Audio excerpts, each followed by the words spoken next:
Tungamire mukati mezviedzo mananda andibata ndimwedo domboni wikende ndimwemo otungamire tenzini tungamire semwana awonyara tamu unganyara tinyanga mananda anomunzwa kanama atinyarara imwite tenzi wenyanza tenzini tungamire aponda yasvika nyanza mananda aondityisa andichina zororo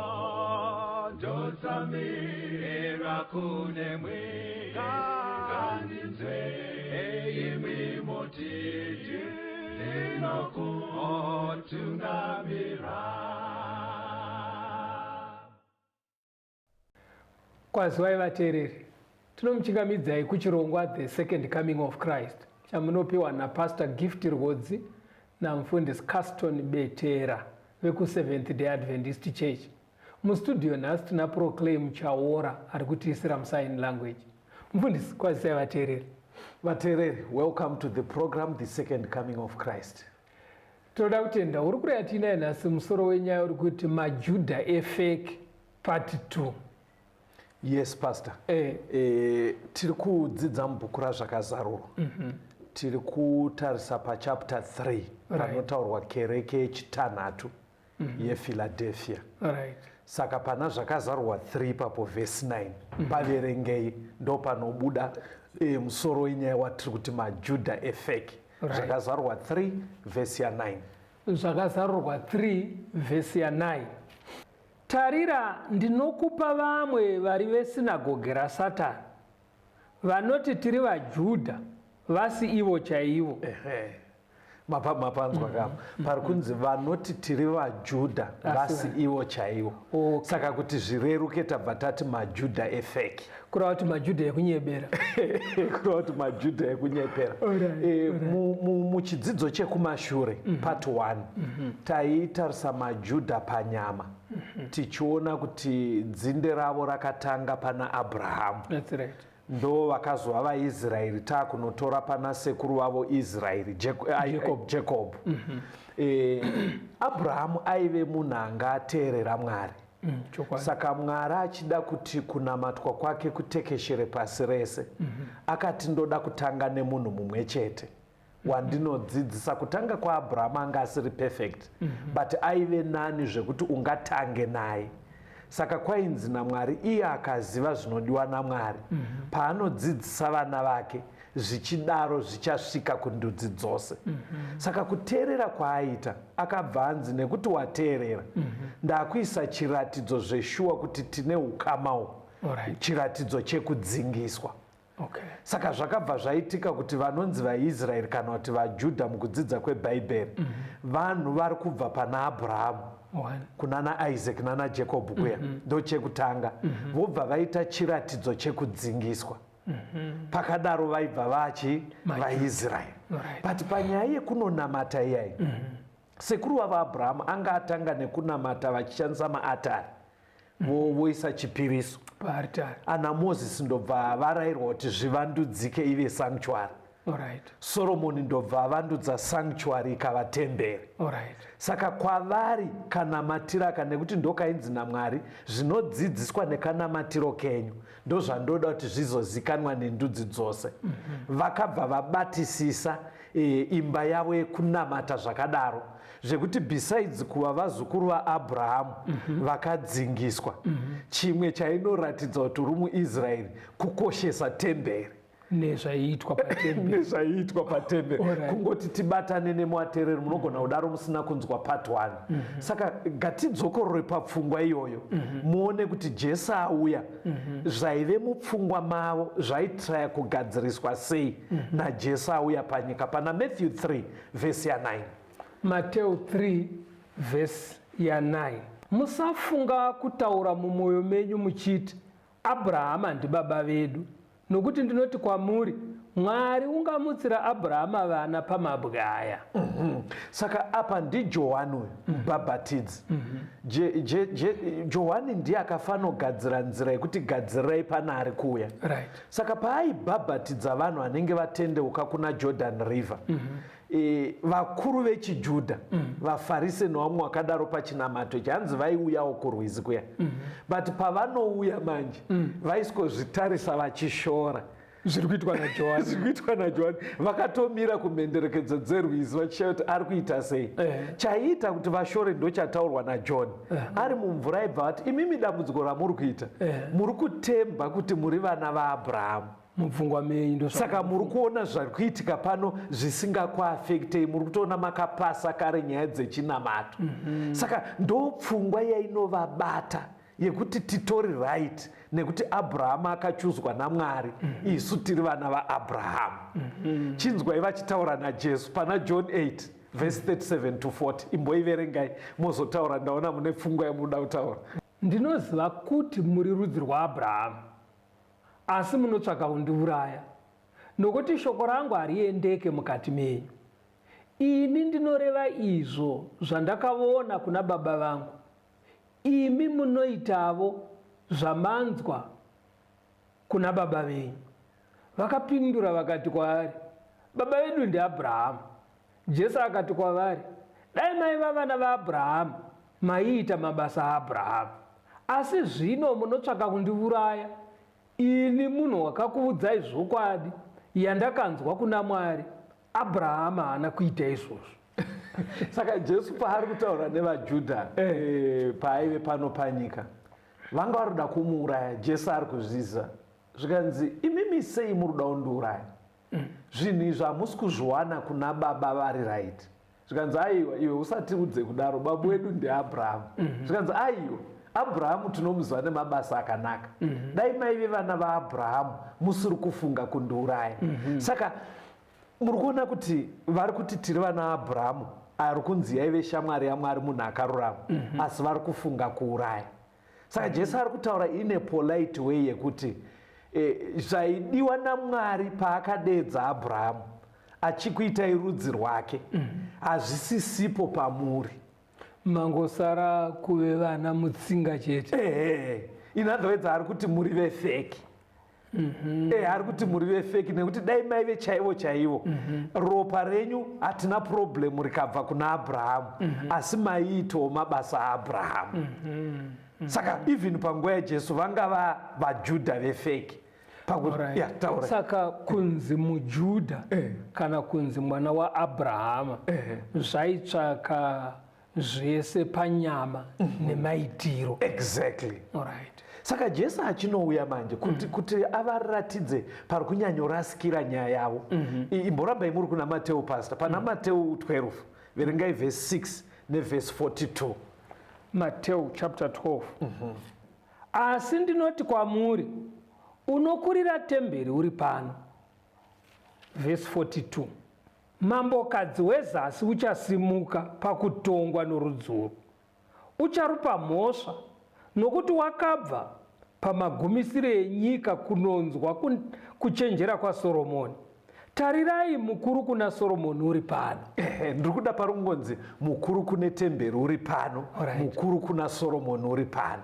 Saka ari kuedza kuvabatsira kuti dambudziko riri kuitika kumashure uko kuri right. Temberi zvayaifana kukunongedzerai, yaifana kunongedzeraini. Alright. Ndini nditori mukuru kune temberi. Ari kuedza kureva kuti zvese zvaiitwa mutemberi, maseremoni aya ainongedzera iye. Uchenjeri hwese hwainzi huna Soromoni paakavaka tembo, arida kuedza kureva kuti wazara pandiri, pana Soromoni chaive chipisi. Dai makagona kunzwisa zvaiitika kuOld Testament, maifana kuona zvichikunongedzerai kusvika pandiri.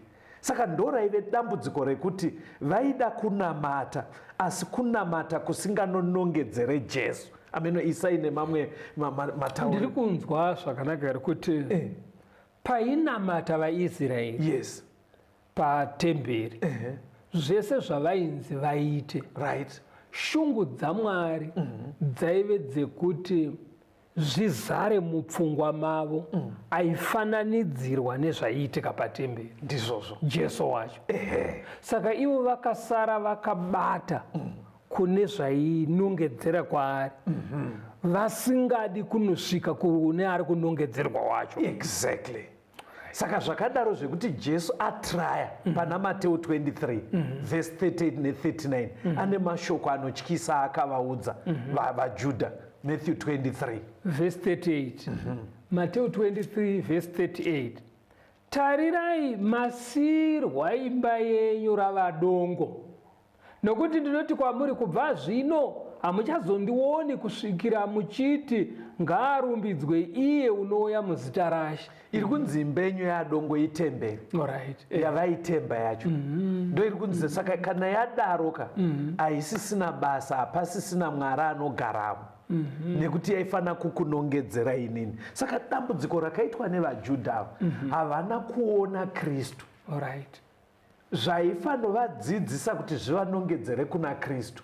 Kristu auya havana kuchiona Kristu, vakaramba vari panezvi. In other words, havana kumuvha kubva paminongedzo vachienda pane chainongedzerwa. Saka kungopotsa kudaro ikoko kwakaita kuti chinamato chavo chakasara chareruka. Ndo ufeki wacho. Saka pakunamata pastor pane kurudziro iri pana Hebrews 12 verse 2 iverengei munzwe inobatsira kuti pasarambe pachidzokororwa mamisteki fanika akaitwa nevaJudha panyama. Hebrew 12 verse ndeya 2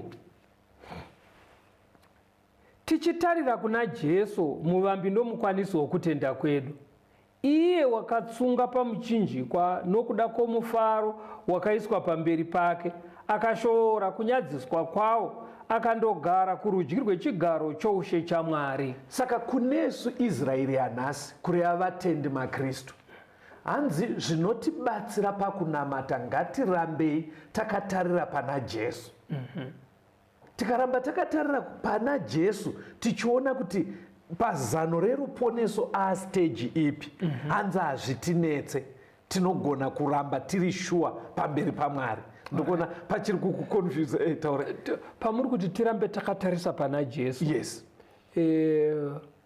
Muri kubudisa pfungwa yekuti panguva imwe neimwe munhoroondo yekurarama. Yes. Jesu pane paanenge ari. Old Testament aiwo muhwai dzaipirwa ndo paifanira kuiswa pfungwa nevanhu, asi dzichitarisa kumberi.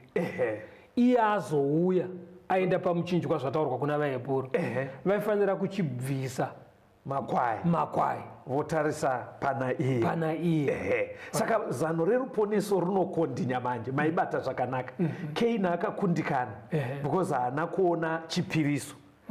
Ndo paive naJesu nguva iyoyo zviri kufanira kunongedzera anouya. Achiuya vaifana kubva pazvipiriso voenda paari. Saka even today haazi stationary Jesu pazano reruponeso. Aminoti varinobuda zvaka pazano reruponeso pane movement dzinoitwa naJesu. Arambe ari pachinhuhwani. Sekuti paakatifira akaenda kupi? Hatinzwe Acts 1 verse 9 na 10. Mabasa 1 verse ya 9 na 10. Zvino wakati areva izvozvi akakwidzwa, vachitaririra gore rikamubvisa vakasazomuona. Zvino vachitarisisa kudenga iye uchikwira, tarira varume vaviri vamira navo vakafuka nguo chena. Saka paive panyika asati amuka kuvakafa, vaifana kutofokasa paari. But Bhaibheri riri kuti akazokwira akaenda kudenga. Saka ngatikwirewo tiende kudenga, ndozvataura naHebrews. Tofanira kuramba tichitsvaga paari toona zviri kuitika ipapo. Saka sofa adi aenda kudenga. Akaenda kupi? Pana Revelation 1 verse 10 to 13. Zvakazarurwa 1 verse ya 10. Ndakanga ndiri mumweya nezuva raShe, ndikanzwa shure kwangu inzwi guru rinenge serehwamanda richiti, izvo zvawaona zvinyore mubhuku, uzvitumire kereke nomwe paEfeso napaSmirna napaPegamo napaTiatira napaSadhisi napaFiradhelfia naParadokia. Ndikatendeuka kuti ndione inzwi rakataura neni. Ndakati ndatendeuka ndakaona zvigadziko zvemwenje zvinomwe zvendarama, napakati pezvigadziko zvemwenje mumwe wakafanana nomwanakomana womunhu akafuka nguo yakasvikira kutsoka, akazvisunga napachifuva nebhanhire rendarama. Saka panyorwa bhuku razvakazarwa kunana AD 90 mufundisi, Johana akaratidzwa Kristu akudenga, but akamuratidzwa ari pakati pezvigadziko zvemwenje zvinomwe. Mabasa yati akakwira, toda kumutedza toonoti ari paakakwira kuya kwaive kuma AD kuma 30 achienda kudenga. But AD kunana 90 Johana achimuratidzwa anga pakati pezvigadziko zvemwenje zvinomwe. Saka toda kuona kuti ndepapi ipapapo, because tikangopotsa paanenge ave pazano reruponeso tinorasika. Saka pane zvigadziko zvemwenje munomwe zvinomwe, Hebrews inobva yatibatsira kuti ndekupi ikoko pana Hebrews 9 vhesi ya2. vaHebheru 9 pavhesi ya2. Nokuti tabhenekeri yaiva yokutanga yakagadzirwa, makanga mune chigadziko chemwenje netafura yezvingwa zvokuratidza, ndipo panonzi patsvene. Saka sanctuary yakagadzirwa naMozisi akaigadzira uri mufananidzo wesanctuary iri kudenga. Saka iri kunzi sanctuary yaive nemakamuri mairi mufundisi. Kamuri yekutanga ndo yainzi holy place, kamuri yechipiri most holy. Saka pamaverenga pabva pati mukamuri yekutanga ndo maine chigadziko chemwenje, ndo pakaonekwa naJohani. Saka Johani mabasa yati akakwira. Johani ndobva amuona ari pakati pezvigadziko zvemwenje zvinomwe. VaHebheru ndobva yabva yati musanctuary imomo kudenga, mukamuri yekutanga. Saka Jesu paakakwira akanoenda mukamuri yekutanga yesanctuary iri kudenga. Zvakakosha izvozvo, batai pfungwa patiri kuswendera tichiti vaJudha vefake part 2. Vateereri, rambai muri pachirongwa timbonzwa rwiyo.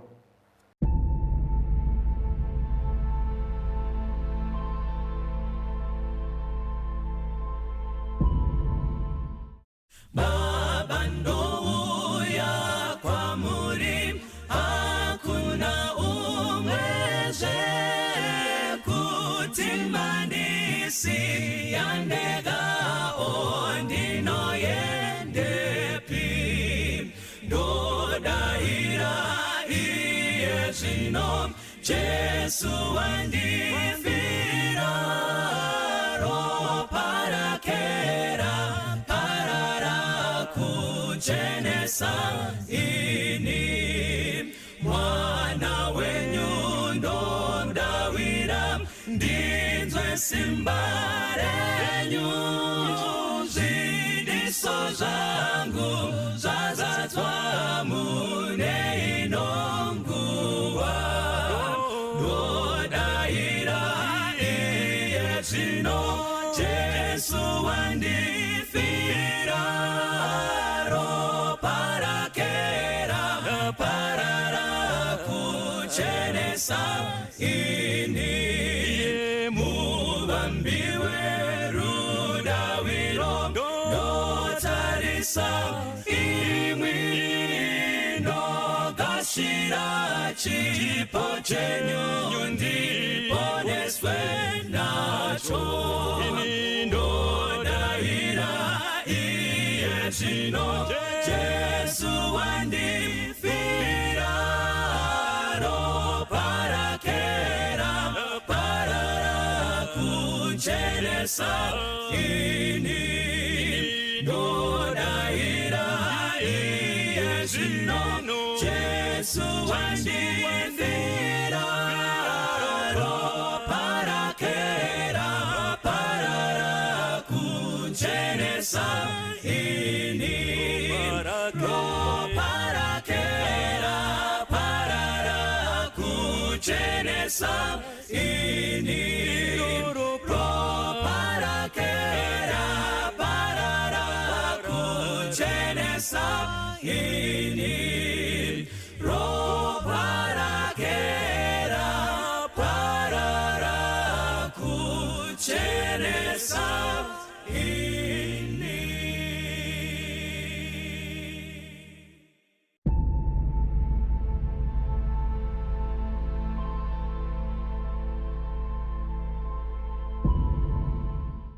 Tinomuchikamidzai zvakare vateereri, tiri kuenderera mberi nehurukuro yedu maJudha efeki. Tanga tabva pavanhu vakatadza kurealiza kuti ndiye Jesu muponesi nguva yaakauya panyika. Bhuku ravaHebheru ndobva ratikurudzira kuti pakunamata tsvagai pana Jesu muzano reruponeso, mokonzentreta zviri kuitwa ipapo. Kuti kuOld Testament Jesu aive pazvipiriso, asi zvichinongedzera kuuya kwake. Achinouya vatendi vaifanira kusendeka zvipiriso, voenda pana Jesu vona iye chaiye. But dambudziko nderekuti akazourayiwa akamuka, haasisiri panyika. Yeti bhaibheri riri kuti mutsvagei paanenge ari, zvinokubatsirai kuti kunamata kwenyu kurambe kuchigashirika, musasare padongo. Saka mabasa iri kuti zveshuwa akakwira akaenda kudenga kunana AD 30. Kunana AD 95 Johani achinyora bhuku razvakazarurwa akamuona ari pakati pezvigadziko zvemwenje zvinomwe. Hebrews ndobva yabva yatiudza kuti isanctuary yekudenga ndoine kamuri nezvigadziko zvemwenje zvinomwe. Kureva kuti kunana AD 95 anga amusanctuary yekudenga, kamuri yekutanga inonzi holy place, maiwanikwa the 7 branched candlestand, ndopatasira. Saka toda kuti tiende papfungwa inobuda pakereke yeSmina. Isusu chidzidzo chedu chiri pakereke yePhiladelphia, ndopanzi pane maJudha efeki.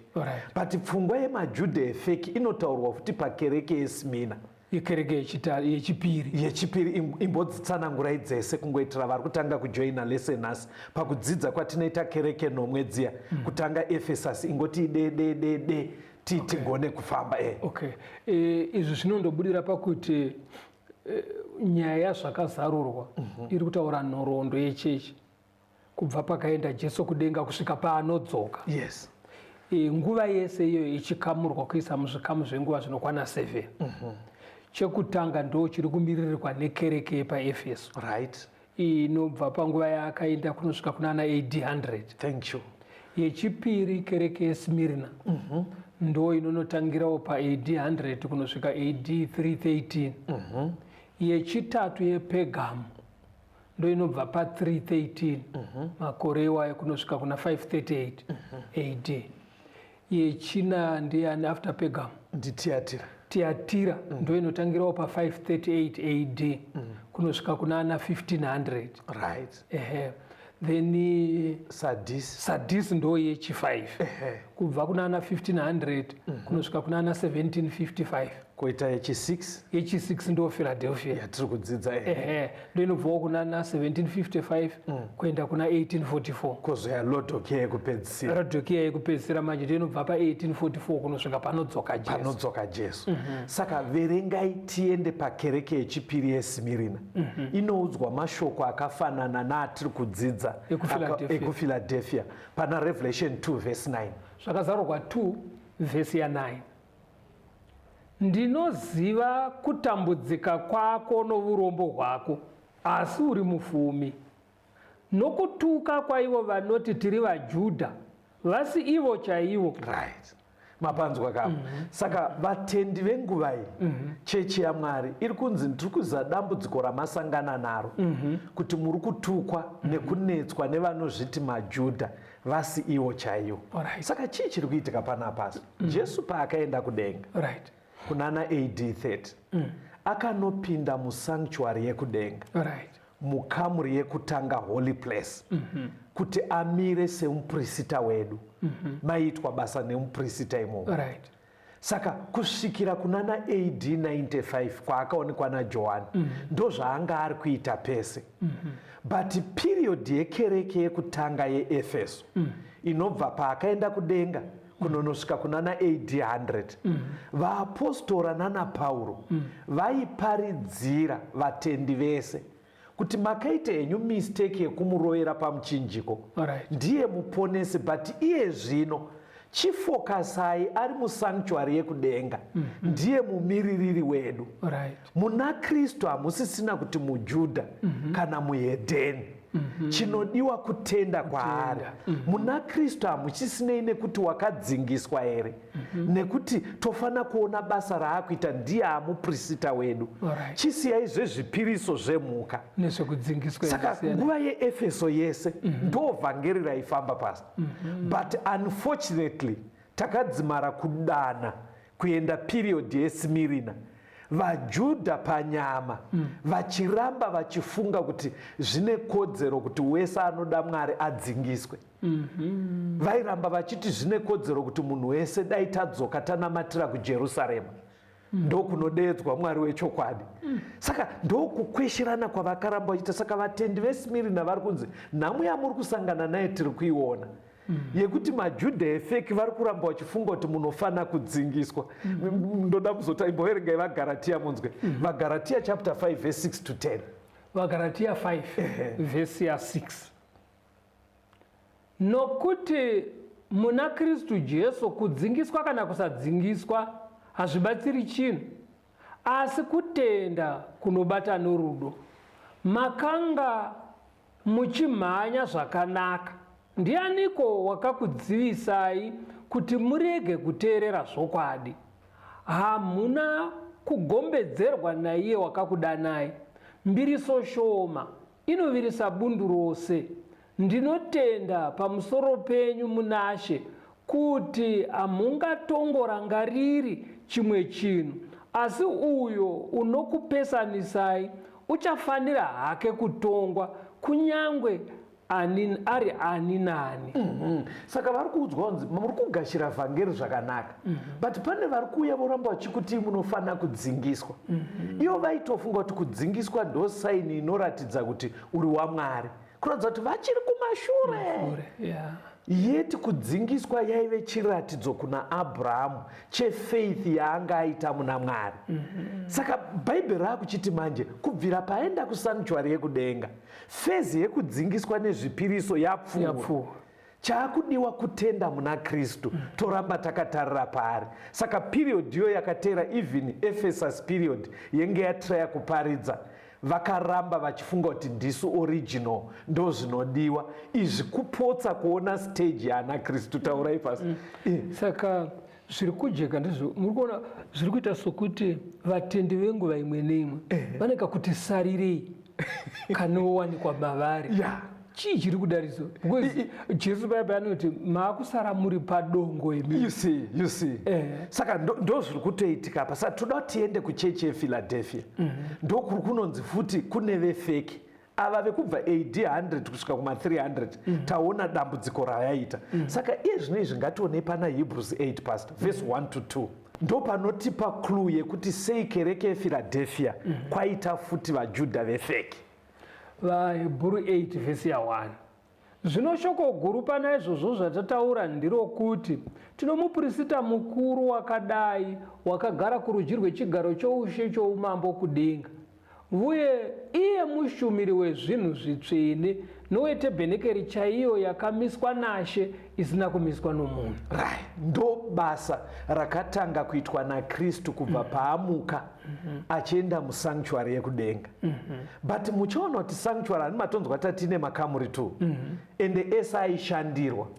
Kureva kuti kana paine uJudha hwefeki huri kutaurwa pakereke yePhiladelphia huri kukonzerwa nekusafolowa basa rinoitwa musanctuary. Saka ingodzokorai pari kutsurwa Philadelphia, zvakazarwa 3 verse 9, tozoenda pana Hebrews tikasketa famba. Zvakazarwa 3 pavhesi ya 9. Yes. Tarira, ndinokupa vamwe vari vesinagoge raSatani, vanoti tiri vaJudha vasi ivo chaivo. Kereke yePhiladelphia dzokorai makore ayo pastor. Philadelphia ndo yechi 6 ka kubva 1755 kunosvika 1844 kunosvika 1844. Toda kutenda madheti waivateereri abatei kunosvika 1844. Toda kuona zvaiitika paperiod iyoyeyo. Hatichiendidzokerai kuna Hebrews pachapter 9 verse 2 kusvika 4a neverse 7. VaHebrew 9 kubva pavhesi 2. Nokuti tabhenekeri yaiva yokutanga yakagadzirwa, makanga mune chigadziko chimwenje netafura nezvingwa zvokuratidza, ndipo panonzi patsvene. Zvino mberi kwechidzitiro chechipiri pakanga pane tebhenekeri yainzi patsvene-tsvene. Pakanga pane ndiro yendarama yezvinonhuhwira neareka yesungano. Verse 7. Vhesi ya7. Asi mune chipiri muprista mukuru aipinda ari woga kamwe chete negore, asingapinde asine ropa raaizvibayira iye nezvivi zvavanhu. Right. Saka panzi basa remuprista raisaperera mukamuri yekutanga. Ka1 pagore aizopinda mukamuri yechipiri. Manzi manga muine chinhu? Ndo makanga muine areka. Ndo maine areka ine mitemo ine gumi yaMwari. Saka basa remuprista raiitwa mazuva ese kamuri yekutanga. Right. But into the most holy maipindwa ka1 pagore. Hatinzwe inyaya yacho ichitaurwa naLeviticus 16 verse 12 na13 neverse 17. Leviticus 16 vhesi ya12. Ipapo ngaatore hadyana yezvinonhuhwira izere namazimbe omoto uri paaritari pamberi paJehovha, namaoko ake azere nezvinonhuhwira zvakanaka zvakakuyiwa, auye nazvo mukati mechidzitiro. Zvino ngaaise zvinonhuhwira pamusoro pomoto pamberi paJehovha, kuti gore rovutsi hwezvinonhuhwira rifukidze chifunhiro chokuyananisa chiri pamusoro pechipupuriro kuti arege kufa. Verse 17. Ngakurege kuva nomunhu mutende rokusongana kana iye achipindamo kundoyananisira panzvimbo tsvene kusvikira abuda, apedza kuzviyananisira iye naveimba yake neungano yose yavaIsraeri. Maseremoni ese aiitwa pasanctuary gore rese ainongedzera kubviswa kwechitema pamunhu chonosiwa musanctuary. That's right. Ka1 pagore padaily atonement rekunzi rekuyananisa. Sanctuary ndo payainatswa.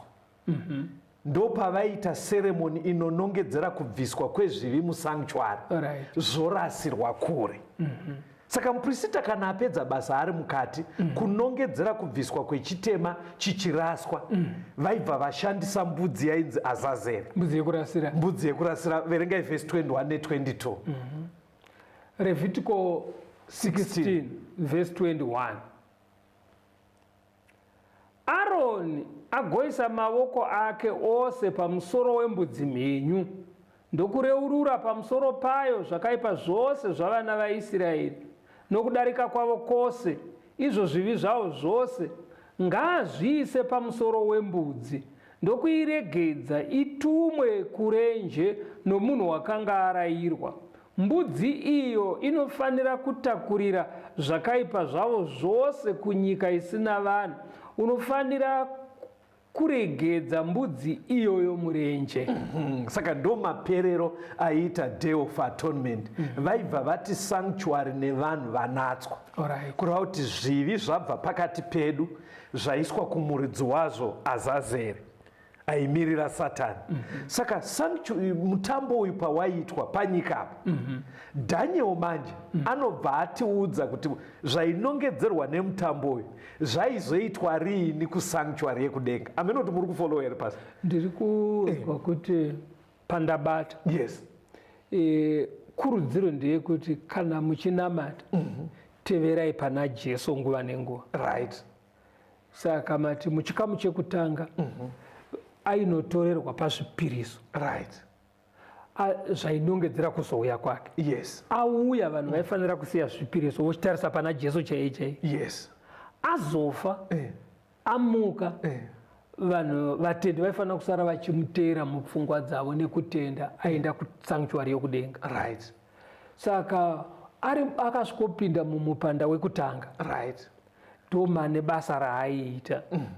Asi manobudisa imwe pfungwa yekuti pane paizopinda muprista mukuru ka1 pagore kuchenesa temberi yese.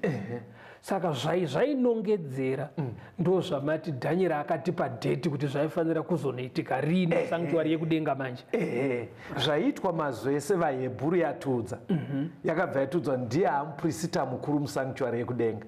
But zvekupinda mu the most holy place zvaiitwa zviya izvi Daniel akabva audzwa date kunzi sanctuary yekudenga the most holy place muchapindwa rii.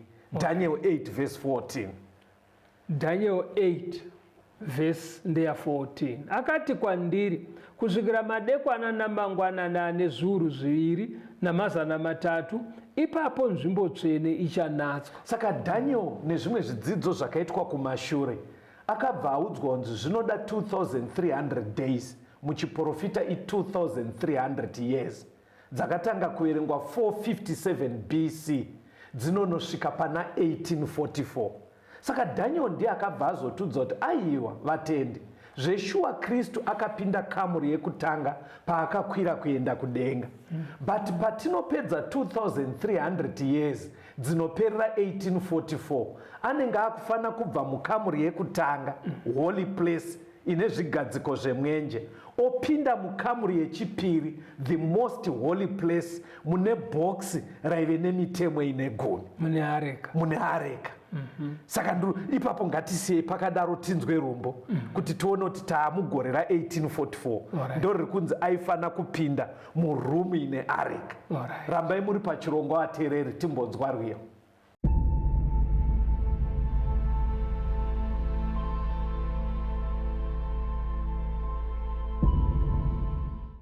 Jesu ndisha Mwari wedu, mtakuriwe zvitadzo, isu tinokomborerwa, unonzwa minamato,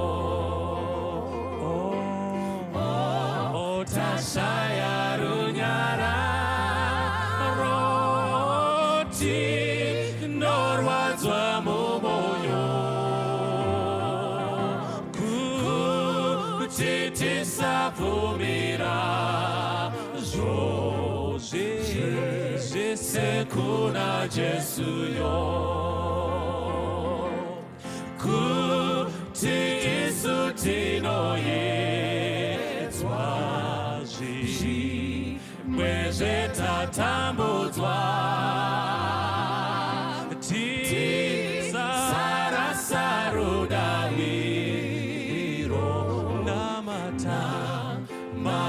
kuna Jesu ndiye shamwari wedi, kokutakura dambudzo, unonzwa kutadza kwedu, vumira kuna Jesu, kuti tashaya masimba, taneta nemitoro, muponesi mubatsiri, vumira kuna Jesu, vashamwari vakushorana mata kuna Jesu, iye unokutambira, kumbira kuna Jesu, kuti tashaya masimba, tane mitoro, muponesi mubatsiri, vumira kuna Jesu, vashamwari vakushorana mata kuna Jesu, iye unokutambira, kumbira kuna Jesu.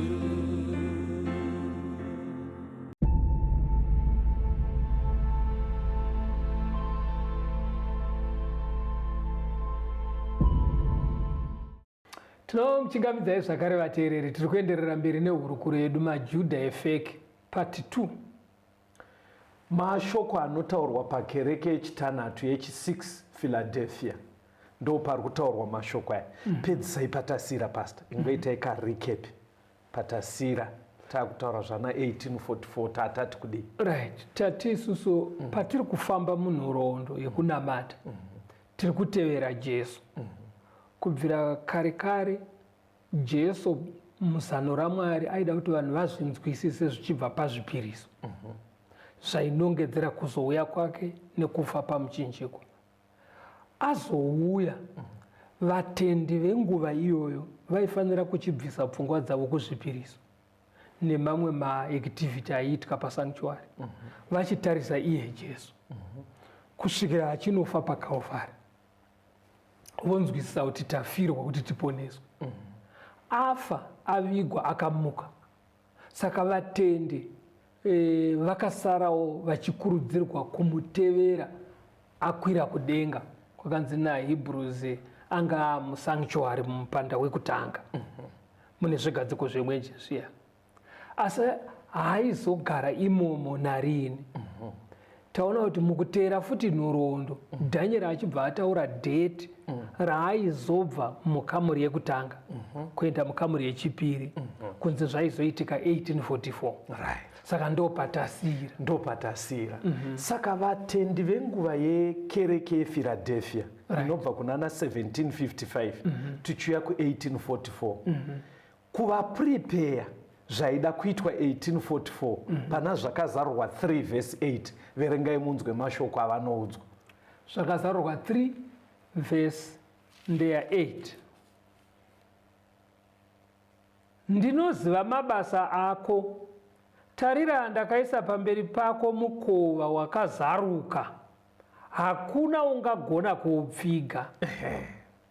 Saka panapa tikutarisa mukova uyu takatarisa sanctuary yekudenga. Alright. Saka vari kunzi pane dhora ndavhura musuo kana kuti mukova. Kuti tinzwisise kuti mukova tiri kutaura zvesanctuary zvakamira sei. Toda kuti tione kuti sanctuary yaive panyika yanga isina madhoo ariko nhasi ekufura uchivhara emapuranga kana emarata yaive nemaketeni. Handitika but maketeni iwayo bhaibheri rinotaura richiti masuo ndo madhoo acho ndopura pekupinda napo. Verengai Leviticus 1 verse 3 munzwe. Levitical 1 verse ya 3. Kana chipo chake chiri chipiriso chinopiswa cheng'ombe, unofanira kuvigira mukono usine mhosva. Ngaachibayire pamukova wetende rekusongana. Manzwa adzi ngaachibayire pai? Pamukova. Zvekuti waitoti ukaenda pasanctuary ukaendako uine pfungwa dzatinadzo nhasi dzemukova waiushaya. Raive keteni rinongosimudzwa but ndo riri kutonzi mukova. Ndo pfungwa iri kutaurwa nazvakazarurwa iyo yemukova wemusanctuary. Saka paari kuti tarirai vanhu venguva yePhiladelphia ndaisa mukova wakazaruka. Vari kunzi tenge tiri tese muchiziva kuti ndiri mumiririri wenyu mukamuri yekutanga. But honai taakuvhura dhoo rekuti tichipinda mukamuri yechi2 inova most holy place. Muya maiitwa cleansing, maiitwa day of atonement. Saka musanctuary yekudenga 1844 Kristu aifana kubva muholy place mune zvigadziko zvemwenje oenda muthe most holy place mune ark of the covenant. Zvaifana kuitwa 1844. But kufanokurudzira vatendi venguva yakunobatana na1844 ari kwati tarirai taakutovhura dhoo. Please prepare timove tese tibve mupanda wekutanga tipinde wechi2. Iri kubatika message pasi. Ndiri kuinzwa. Handiziva teerere kana muri kufamba pamwe chete namufundisi. Ari kuti ivo nguva iyi ya 1844 isati yasvika. Kereke yePhiladelphia inova nguva yechi6 pakuverenga nguva kwedu. Vaigadzirwa naMwari kuti pfungwa dzavo dzigosumuka pamwe chete nezviri kuitika kudenga. Kubva mukamuri yekutanga kunopinda mune yechipiri. Saka Mwari ari kuti taakunovhura dhoo kureva kuti gadzirirai tinopinda mukamuri yechi2. Thank you pastor. Saka dambudziko raitarisirwa futi naMwari rakabva raitika ndo rakaitika paakambopinda kamuri yekutanga. Paakapinda kamuri yekutanga kune vakasara vachiita zvaiitwa musanctuary yepanyika, zvipiriso zviya zvehwaine. Hani munoona kuti taito yekuti muprista toishandisa zvakasiyana. But Jesu paakaenda kudenga, uprista hwemhando hwaiitwa mubhaibheri hwakabva hwapera. Uya wekuti paiurayiwa zvinhu hwakapera. Hwana Aroni. Hwakapera. Hwakapera kuvanhu pano. Kuvanhu ndo zvandiri kureva kuti hazvisisina ruramiro kuti munhu aramba achiita uprista hwemhando iyoyo. Hapachadiwe vaprista pano pasi. Hapachadiwe nekuti iye akanoita muprista musanctuary yekudenga. But still vatendi vakafoira. Ndobva vaita vaJudha vefeki ipapo.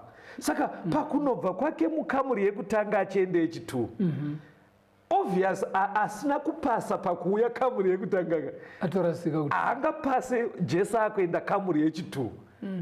Ainorasika futi. Saka chii chaiitika pastor? Hatitarisei mupanda wekutanga maive nechii mukamuri yekutanga? Munonzi maive netafura ine zvingwa zvekuratidza, right? Waitanga chigadziko chemwenjeka, koita chingwa chekuratidza, kozoita yezvinonhuhwira, atari yezvinonhuhwira. Saka muchaona vateereri zvinhu zvese zviri kutaurwa furniture yaive in the first compartment yesanctuary. Iyo yese furniture zvaiitwapo zvainongedzera Kristu. Sekuti kudii? Patafura paive nechingwa. Jesus is the bread of life. Ndiye chingwa chedu neshoko raMwari. Patafura paauta paiswa incense. Minamato yedu kuti igashirike pamberi paMwari inofana kuvhengana nekururama kwaKristu. Ndo incense yaikwira ye. Pachigadziko chemwenje chiya chiri 7 branched, iye Christ is the light of the world. Zvainongedzera iye. Asi nekumwe kutaura futi zvinhu zvese zvaiwanikwawo zvainongedzera zvinofana kuraramwa nevanhu vaKristu kubvira pauya reformation. Kuti kudai so pastor, tiri patafura yechingwa, right?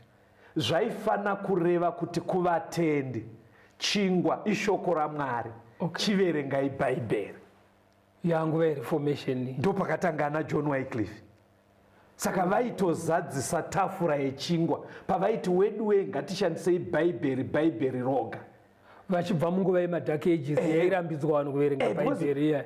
Zvanga zvavhiringwa madhark ages ka zano reruponeso rinozvigadzirisa tikadzidza sanctuary.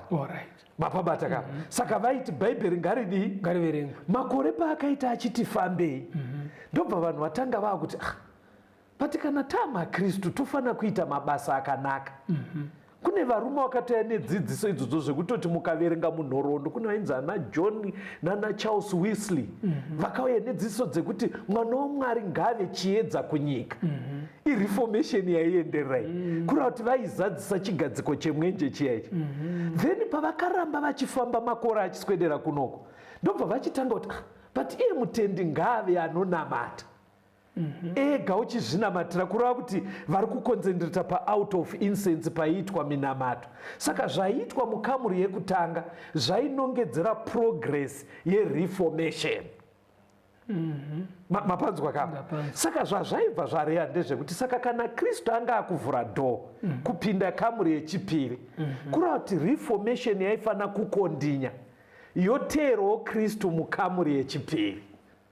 Maive nechikamuri yechipiri pasi ndo manga mune areka kama taverenga muchikamu chakunzi maive neareka yaive nemitemo ine gome. Very good, ndo pandiri kuda. Saka zvairevei? Zvaireva kuti pataakuenda gore ra1844 vatendi vangu vachiverenga bhaibheri, correct. Vanga vachiita mabasa akanaka chiedza kunyika, correct. Vanga vakunamata vega vachitaura naMwari, Jesu ari muprista musanctuary, correct. But Jesu ndobva abva avaudza kuti chigadzirirai taakuvhura door. Pane pamwe pasaririra panoda kumakwa kwamuri, correct. Hatichipindai mu the most holy place muone zvirimo. Saka vatendi vaiprepewa kunzi taakuenda stage yekuti zveshuwa maakuverenga bhaibheri, muri kuita mabasa akanaka, muri kunamata. Hatichiendai stage yekuchengeta mitemo yaMwari. iri muareka iyi iri muareka iyi ani mapaona manje. Saka ipapo manje ndo pakabva panoita dambudziko. Maprotestants mazhinji akabva ati ndi vamirira mukamuri yekutanga. Ndo pari kubva panzika mukanopinda munguva yerodhokiya muine chimiro ichi. Tarirai maamajudha efeki. Sei vari kuita vefeki? Havasi kufambirana naKristu pazano reruponeso. Kristu anoda kuramba achiteerwa. Saka muri kuona kubva 1844 paapinda muthe most holy place, emphasis haisisiri pakunyanyoti ita mabasa akanaka, iva nerudo nevamwe vako. Aiwa, emphasis tichitarira paana Kristu. Izvozvo zvese zviri correct. Asi pinda pavhurwa door apa. Pinda pavhurwa door uone kuti munei, mune mitemo ine 10. Saka ramba uchiita mabasa akanaka, ramba uchinamata, asi nesimba raMwari chichengeta mitemo yaMwari. Imboisaiwo nemamwe mashoko enyu pasi. Waburisawo chimwe chinhu apa kashoma. Saka zvandanzwa ndezvekuti Kristu anoda kuramba achingoteerwa. Right. Ukagumira panga paina nasekuru wako wapinda muchikamu chevari feki. Saka kune vamwe vakagumira pazvipiriso zvehwai, vakamuramba paakauya. Yes. Pakatoita dambudziko ipapo vakabva vasara. But vamwe vakati vamugamuchira auya, paakanofa pamuchinjikwa achimuka, pakaramba pachingoparidzwa kuti teverai, teverai. Akwira manje mukamuri yekumusoro, mukamuri yekutanga. Vakamutevera nekutenda vakaita zviright, asi vamwe vairamba vachingoti kudzingiswa nezvipiriso ndobva vasara ipapa. Tasvika ipapa apa pakazomboita kakudzongonyedzeka pakunamata munguva yemadhaki eji. Yes. Vanhu bhaibheri rabviswa mazana asatani iwayo kuti vanhu vasaverenge vasarambe vachiteera Jesu. Yes. Asi Mwari akazomutsa marifoma. Yes. Kuti vanhu vadzoserwe kubhaibheri. Right. Rinova rinokurudzirwa mukamuri yekutanga sechingwa. Yes. Saka mukamuri yekutanga munhu anotenda kuna Jesu sechingwa cheupenyu. Right. Overenga bhaibheri sechingwa chinobva kudenga. Munhu anofanira zvakare kuti agashira Jesu chiedza cheupenyu, iyewo ova chiedza kuendesa vhangeri. Right. Then paanenge achinamata ari mukamuri yekutanga, kuti minamato yake igamuchirwe inosangana nekururama kwaJesu. Right. Asi zvabva ipapo iyewo anofanira kutanga kuzvinamatira. Yes. Tabva ipapo manje 1844 ndo pakanzi chiteerai dhoo ravhurwa. Right. Rekunopinda muimba tsvene tsvene mune mitemo ine 10. Right. Ende ukatarisa nemhaka yeitano iswa pamitemo ine 10, vanhu vangu vachinamata kwese uko, asi pane mutemo 1 zvikuru wanga uchivhiringisa. Saka muchaona kuti nekuteedza uku pasta vakauyisa reformation vari correct. Even dzimwe nguva vasina kuchengeta mitemo yese. Aive mastages. Vakauyisa kuerenga kwebhaibheri mukatonozvitsvaga, vamwe vacho havana kutochengeta mitemo yese, vamwe vakatofa vasingazive mutemo wesabata. Yanga iri stage yacho. But patinosvika 1844 Mwari aitarisa kuti maprotestant churches vachimuvha pamwe chete naKristu vaende stage yekuchengeta mitemo yaMwari. Saka ndo chekutanga chekuchengeta mitemo yaMwari. Daniel 8 pastor, chingoverengai Daniel 7 vhesi ya9 na10. Daniel 7 verse 9 na 10. Vhesi ya9. Ndikaramba ndakatarira kusvikira zvigaro zvoushe zvagadzwapo, mumwe wakakwegura pamazuva ake akagarapo, nguo yake yakanga yakachena sechando, uye vhudzi romusoro wake rakanga rakaita samakusha akanatswa. Chigaro chake choushe yakanga iri mirazvo yomoto, makumbo acho uri moto unopfuta. Rwizi rwomoto rwakanga ruchibuda ruchibva pamberi pake, zviuru nezviuru zvakanga zvichimubatira, uye pamberi pake pakanga pamire zviuru zvine 10, zvezviuru zvine 10 kutonga kukatanga, bhuku dzikazarurwa. Paiitwa Day of Atonement pasanctuary yepanyika ndo paibviswa zvivi raive zuva rerutongo. Saka chimwe besides kunoona mitemo ine 10 yaive mumost holy place, 1844 Jesu achipinda muthe most holy akanotanga basa rejudgment. Ndo ruri kutaurwa naDaniel. Daniel 8 verse 14 inotsanangura date. asi Daniel 7 inotsanangura event.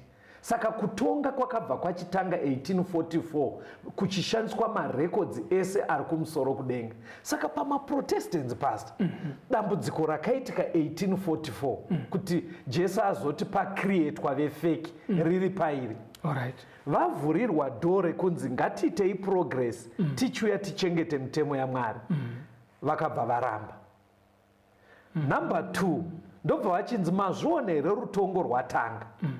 Dzidziso vakabva varega futi kuigashira. Saka muchitoona nanhasi zvinotaurika munhu unotodwa kuti muchanotongwa kudenga a future event, asi iyo yakatotanga. Saka pakadaro ndopari kunzi kunamata kunogona kuramba kuchiitwa.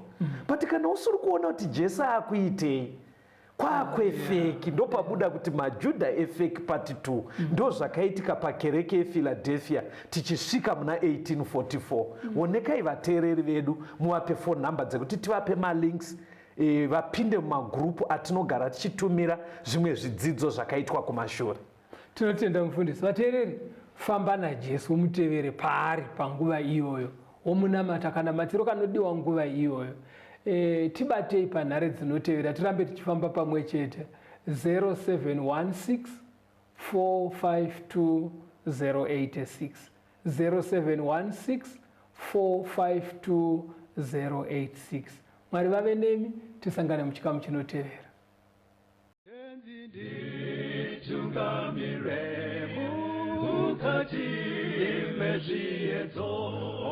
Mananda ndibata temwedo domboni wikende temwemo otungamire tenzini etungamire semwana awonyara tamu unganyara tinyanga mananda anomunzwa